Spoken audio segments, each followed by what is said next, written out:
So everyone, I promised to give you some more information on what I do to overwinter my Myrtle Topiary before I bring them inside, because they're not cold hardy and they will ultimately have to come inside. I typically wait until the very last minute, however, because they really want bright light and they are not at their best once they do come inside and the air is drier and the light is much weaker. So right here is where I keep most of my topiary, though some of them float in and out into other places in the garden. And I really have mixed feelings about this, because this time of year this area doesn't get nearly as much light. However, that's kind of important, because in the areas where I've had them before, where they do get the brighter light that they really prefer, that will optimize the conditions for them. But then when they go inside, they'll be in that much more shock when the light isn't as intense. So this is a way to kind of stair step them down to lower light. This area is a lot more shady during the day, and I'm just still trying to keep them very well watered. I'm starting to cut off on my feeding some.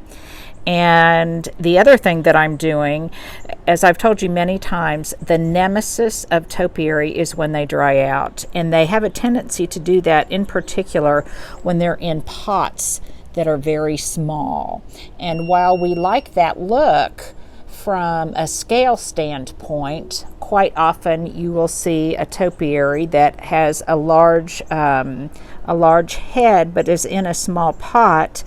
We like that look, but also we don't want them to dry out, which is very much a problem with small pots. So some of these that are in tiny little pots, I will repot them before I bring them in. So that will kind of mitigate the risk of their drying out. All of these will come in. I overwinter most of them in a dormer closet. I've got a video on that on IGTV and YouTube. You can look for it. I will give them, I continue to prune them to keep them dense, and I will definitely give them a spray multiple times of an insecticidal soap before I bring them in. I had something of a whitefly problem before, but that seems to have died down some. I've been spraying pretty regularly. So they look beautiful right now. I do know that when they come in, they will suffer some before they get to go back outside in the spring, just like all of us. But right now they really do look spectacular. I've got some of them inside, and I've kind of staged them and mulched them with different things. I'll continue to show you some of the kind of intriguing things that I like to top dress them with.